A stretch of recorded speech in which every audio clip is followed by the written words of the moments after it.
সালামু আলাইকুম। আজকের দিনটা জামাত ইসলাম চরমোনাই সহ অনেকের জন্য খুবই কুফা টাইপের একটা দিন। কেন এই কথা বললাম? বাংলাদেশের নির্বাচনে নতুন একটা শব্দ আপনারা এই সরকারের আমল থেকে শুনছেন, সেটা হচ্ছে পিআর পদ্ধতি। এটা নিয়ে আমি অলরেডি 2টা থেকে 3টা ভিডিও করেছি। আমিও ব্যক্তিগত জায়গা থেকে পিআর পদ্ধতির বিপরীতে অবস্থান। কেন? এটা একটু ভালোভাবে না বুঝলে আপনার বোঝার সুযোগ নেই। যেমন ধরেন, পিআর পদ্ধতি দিয়ে আওয়ামী লীগেরই সবার আগে ফিরে আসার কিন্তু চান্স আছে। কেন? পিআর পদ্ধতিতে আপনি ব্যক্তিকে ভোট দিচ্ছেন না, আপনি দিচ্ছেন একটা মার্কাকে।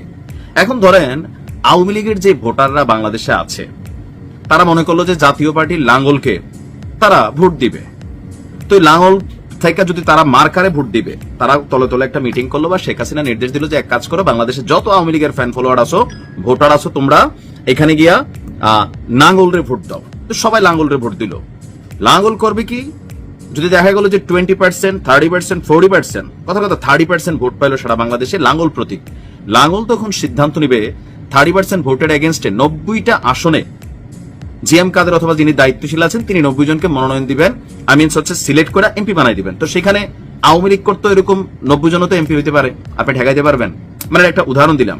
জামাতের জন্য সুবিধাটা ভালো ছিল, কিন্তু এটাতে নেগেটিভিটি অনেক বেশি আছে। তবে দিন শেষে জামাত ইসলাম এবং চরমোনাইয়ের যে আলটিমেটাম ছিল সরকারের প্রতি, রাজপথে নামার জন্য আপনারা নামতে পারেন। কারণ আজকে সিইসি তিনি কিন্তু কঠিন ঘোষণা দিয়ে দিয়েছে যে এই মুহূর্তে বা আগামী সংসদ নির্বাচনে পিআর পদ্ধতিতে ভোট হবে না। কেন হবে না? সংবিধানে নাই, সোজা হিসাব। তো যদি করতে হয় সংবিধান পরিবর্তন করতে হবে। বিএনপি দিবে? এটা দিবে না। বিএনপি কিন্তু পিআর এর বিপরীতে। শুধুমাত্র পিআর এর এই জিনিসটা না, পিআর এ হচ্ছে কি আপনার একটা সংসদে নাট্যখানা তৈরি হওয়ার সুযোগ আছে। এখানে অনেক কিছু কিন্তু নেগেটিভিটি আছে। আপনারা পিআর যারা ভালো করে বোঝেন না, আমি টোটাল একটা ভিডিও বানালে আধা ঘন্টা লাগবে এটা নিয়ে খুঁটি নাটি পুঙ্খানুপুঙ্খ আলোচনা করতে। আপনি ইতালির মতন একটা দেশকে দেখেন, যারা এত উন্নত একটা সভ্য রাষ্ট্র, তারাও পিআর পদ্ধতিতে ঢুইকা আবার বের হইয়া চলে আসছে। আর আমাদের দেশের যে বর্তমান অবস্থা, সেখানে এই পিআর পদ্ধতি কোনোভাবেই কার্যকর হবে না। এটা হিতে বিপরীত হবে। এটা যারা একটু বোঝেন আর কি, না বুঝা যারা চিল্লান তাদের কথা তো লাভ নাই। তো বলে ভাই জামাত কি বোঝে না? বোঝে, কিন্তু কেন তারা পিআর পদ্ধতি যাচ্ছে? তাদের টেন্ডেন্সি হচ্ছে ওই যে এক আসনে একজন এমপি তিনি পাশ করেন, প্রার্থী 5 জন থাকলেও তো বাকি 4 জনের ভোটগুলো নষ্ট হয়। জামাত দেখা গেছে ওই আসনে যদি 50,000 ভোট হয়, সারা বাংলাদেশ যখন হিসাব করা হবে তখন তাদের ভোট ব্যাংক বাড়বে। ওইটা বাড়লে সংসদে তাদের আসন বাড়বে। এটা জামাতের বেলায় এই সুবিধাটা জামাত পাবে বা চরমোনাইও পাবে। কিন্তু লোকালি যে কুমিল্লা 5, কুমিল্লা 6, ঢাকা 3, ঢাকা 10 বা রংপুরে, এইগুলাতে যখন এই পার্সন টু পার্সন ইলেকশনটা হবে, সেখানে অনেক ভোটে তারা মাইনাস হয়ে যাবে। এই কারণে তারা চাচ্ছিল। তবে আজকে সিইসির স্পষ্ট বক্তব্য, যেহেতু সংবিধানে নাই, এটা করার সুযোগ নাই। তোনারা যদি চাপ দেয় সরকার, তাহলে তিনি পদত্যাগ করবেন। এই হচ্ছে মেরুদণ্ড। নির্বাচন কমিশন কিন্তু একটা স্বাধীন প্রতিষ্ঠান। এগুলো মুখে মুখে দুদক স্বাধীন প্রতিষ্ঠান, মুখে মুখে, বাট এবার কার্যকর ভূমিকা আমরা সিইসিতে দেখতে পাচ্ছি, নির্বাচন কমিশনকে। কারণ তিনি যে বক্তব্যটা দিচ্ছেন যে যদি আমার চাপ টাপ দেওয়া হয় তাহলে আমি তো ডাইরেক্ট পদত্যাগ করবো। এখন জামাতেরও উচিত তারা পিআর পদ্ধতি ছাড়া নির্বাচন করা। এখন জামাতকে আসলে পিআর পদ্ধতি না হলে নির্বাচনে যাবে না? 100% যাবে। সারা বাংলাদেশে জামাত একমাত্র দল যারা সবার আগে প্রত্যেক আসনে তাদের প্রার্থীকে সিলেক্টেড করে দিয়েছে। ইভেন প্রার্থীরা নিজ নিজ এলাকায় জনসংযোগ গণসংযোগ চালিয়ে যাচ্ছে। তো পিআর পদ্ধতি একটা রাজনৈতিক কৌশল ছাড়া আসলে আর কিছুই না। তবে পিআর পদ্ধতি চালু হলে এটা সবচেয়ে বড় সুবিধা পাবে জামাত ইসলাম এবং এনসিপি। যাই হোক, এই আশা শেষ। প্রথাগত পদ্ধতিতেই এবারে নির্বাচন হতে যাচ্ছে, হয়তো এইবার, আর নয়তো কিন্তু কখনোই না। জামাত ইসলামের জন্য সরকারে যাওয়ার বা ক্ষমতার মূল কেন্দ্রে বসার জন্য এই 2024-এ আওয়ামী লীগ সরকারের পতন পরবর্তী যে গোল্ডেন টাইম বা গোল্ডেন পিরিয়ড, এটা কিন্তু আস্তে আস্তে শেষ হতে যাচ্ছে। বলা হয়েছে তাকে স্বাধীনতার পরবর্তী এই সময়টাতে জামাত এতটা পজিটিভ জায়গা তৈরি করতে পারেনি বা জনমানুষের কাছেও এতটা কি বলা হয় যে ধরেন পজিটিভ অবস্থানে ঢুকতে পারেনি বা কর্মী সমর্থন বাড়াতে পারেনি। এখন আছে।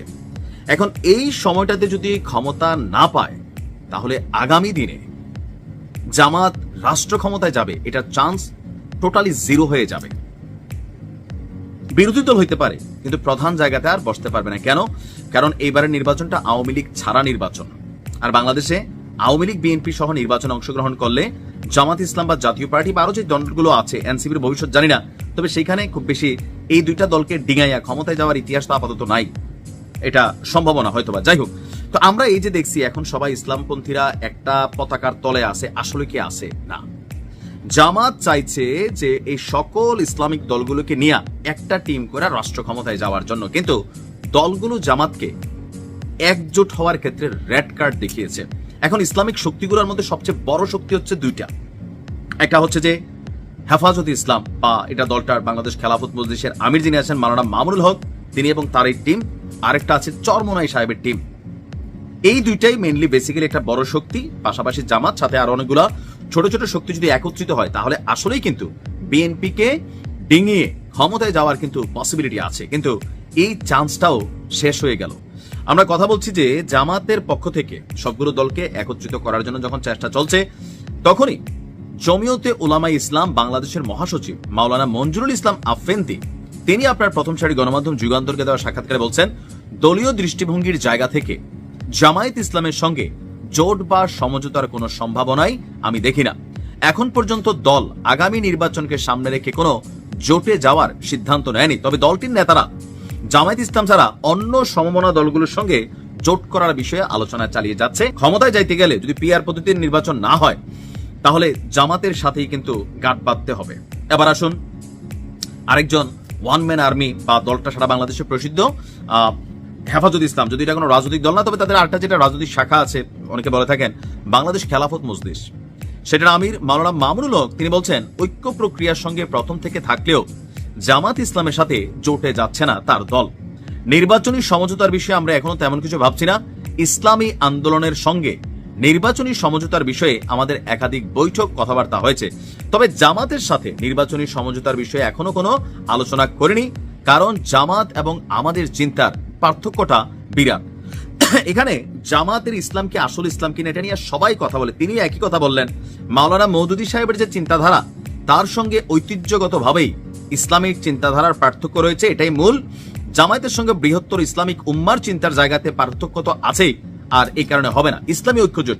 মহাসচিব মুফতি শাখাওয়াত বলছেন, মাঠ পর্যায়ে জামাতের ব্যাপারে আলেমদের নেতিবাচক ধারণা রয়েছে। ইসলামী ঐক্যজোট সবসময় আলেমদের নিয়ে চলে, আলেমদের মতামতের বাইরে আমরা যাব না, আর ওটাও করবে না। খেলাফত আন্দোলনের কেন্দ্রীয় নায়েবে আমির মাওলানা মুজিবুর রহমান হামিদি, তিনিও বলছেন রাজনৈতিকভাবে জামাতের সঙ্গে যোগাযোগ থাকলেও জোট এবং ভোট নিয়ে কওমি মাদ্রাসা ভিত্তিক রাজনৈতিক সংগঠনগুলোর সঙ্গে রয়েছেন, তারা আপনার জামাতের সাথে যাবে না। বাংলাদেশ নেজাম ইসলাম পার্টি এবং হেফাজত ইসলাম বাংলাদেশের যুগ্ম মহাসচিব মাওলানা মোহাম্মদ আজিজুল হক ইসলামাবাদী বলেন, আমরা শান্তির ঐক্য চাই, তবে জামাতের সঙ্গে ঐক্যের বিষয়ে আমাদের কোনো সিদ্ধান্ত নেই। আর খেলাফত মজলিসের নায়েবে আমির এখানে আলী কাশেমি, এখানে কিছুটা পজিটিভ আলোচনা আমরা যদি শুনতে পারি। জামাতকে সারা বছর যারা ধুইছে, চরমোনাইয়ের টিম একটু হালকা গ্রিন সিগন্যাল আছে। তো পিআর ইস্যুতে যেহেতু দুইটা দল একই কথা বলছে, যে এটা অনেকেই মনে করছেন যে চরমোনাই এবং জামাত এক হবে, তারপরেও কি ক্ষমতায় আসা সম্ভব হবে? হবে না।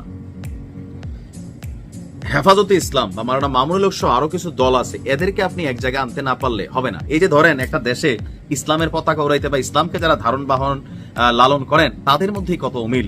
তো কিভাবে এই দেশে ইসলামের মানে কি বলা হয় যে শক্তি রাষ্ট্র ক্ষমতায় বসবে, আর এটা কি সম্ভব হবে? আর এতে লসের পাল্লায় পড়বে জামাত ইসলাম, যদি তারা সবাইকে একভাবে আনতে না পারে। ভোট ভাগাভাগি হয়ে যাবে, আর পিআর মনে হয় সরকার দিবে।